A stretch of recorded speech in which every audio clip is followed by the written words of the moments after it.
आज 2082 साल चैत 27 गते शुक्रबार तदनुसार सन् 2026 अप्रिल 10 तारिक। अब लागौं आजको राशिफलतिर। सुरुमा मेष राशि। मेष राशिको आजको दिन मेष राशि भएकाहरूका लागि दिन शुभ रहनेछ। क्षमता प्रयोग गरी अरूलाई सजिलै प्रभावमा पारेर कामहरू लिन सकिनेछ। नयाँ व्यवसाय थालनी गर्न सकिने तथा भने जस्तो आम्दानी गर्न सकिनेछ। वृष राशि। वृष राशिको आजको दिन वृष राशि भएकाहरूका लागि स्वास्थ्य राम्रो रहनेछ। इमानदारीतापूर्वक गरिएको प्रयत्नले लक्ष्य पहिलाउन सहज हुनेछ। सांगठनिक टिम निर्माण गरी काम गर्दा भने जस्तो आम्दानी गर्न सकिनेछ भने विभिन्न भौतिक सम्पत्तिहरू जोड्न सकिनेछ। मिथुन राशि। मिथुन राशिको आजको दिन समय खराब रहेको छ। सवारी साधन तथा यात्रा गर्दा विशेष ध्यान दिनुहोला। दुर्घटना तथा अप्रिय घटना घट्न सक्नेछ। विद्या तथा प्रतिस्पर्धामा सफलता पाउन निकै नै मेहनत गर्नुपर्नेछ। स्वास्थ्य सम्बन्धी समस्याले सताउनेछ भने आफन्त तथा विश्वास गरेकाहरूबाट धोका हुन सक्नेछ। कर्कट राशि। कर्कट राशिको आजको दिन स्वास्थ्य भरपर्दो रहने छैन। हतार गर्ने बानीले अनावश्यक विवादमा फस्ने योग रहेको छ। पढाइ लेखाइमा अरूभन्दा पछि परेको भान हुनेछ भने काम गर्दा ख्याल गर्नुहोला। काममा बाधा तथा दुःख दिनेहरू सक्रिय हुनेछन्।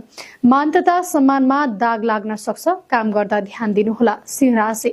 सिंह राशिको आजको दिन समय शुभ रहेको छ। शत्रु तथा प्रतिस्पर्धीहरू आइलाग्ने भए पनि अन्ततः तपाईँको क्षमता देखेर आफै साइड लाग्नेछन्।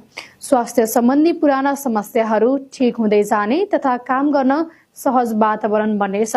पढाइ लेखाइमा प्रतिस्पर्धीहरूलाई किनारा लगाउँदै अगाडि बढ्ने समय रहेको छ। कन्या राशि। कन्या राशिको आजको दिन बौद्धिक कार्यमा सहभागी भई आफ्नो गतिलो प्रस्तुति पस्कने अवसर प्राप्त हुनेछ, तर भने जस्तो पारिश्रमिक पाइने छैन। विद्यामा सफलता पाउन निकै नै सङ्घर्ष गर्नुपर्ला। परिवार तथा सन्तानबाट तपाईँले गरेको काममा असहयोग हुनेछ। तुला राशि। तुला राशिको आजको दिन समय अत्यन्तै शुभ रहेको छ। राजनीतिक तथा समाज सेवामा गरिएको लगानीबाट भने जस्तो उपलब्धि हासिल हुनेछ भने राज्यबाट पद प्रतिष्ठा पाउने योग रहेको छ। व्यापार व्यवसाय फस्टाएर जाने हुनाले थप लगानीको लागि रुपैयाँ जुटाउन सहज हुनेछ। पढाइ लेखाइमा उत्कृष्ट नतिजा हात पार्दै अगाडि बढ्न सकिने ग्रह योग छ। वृश्चिक राशि। वृश्चिक राशिको आजको दिन स्वास्थ्य सम्बन्धी समस्या आउने तथा उपचार खर्च बढेर जानेछ। गलत कामहरू भुलेर पनि नगर्नुहोला। तुरुन्तै दण्ड तथा जरिवाना तिर्नु पर्नेछ। पढाइ लेखाइमा समय दिए पनि अपेक्षित नतिजा ल्याउन मुस्किल रहनेछ। व्यापार व्यवसाय खस्केर जाने ग्रह योग रहेको छ। धनुराशि।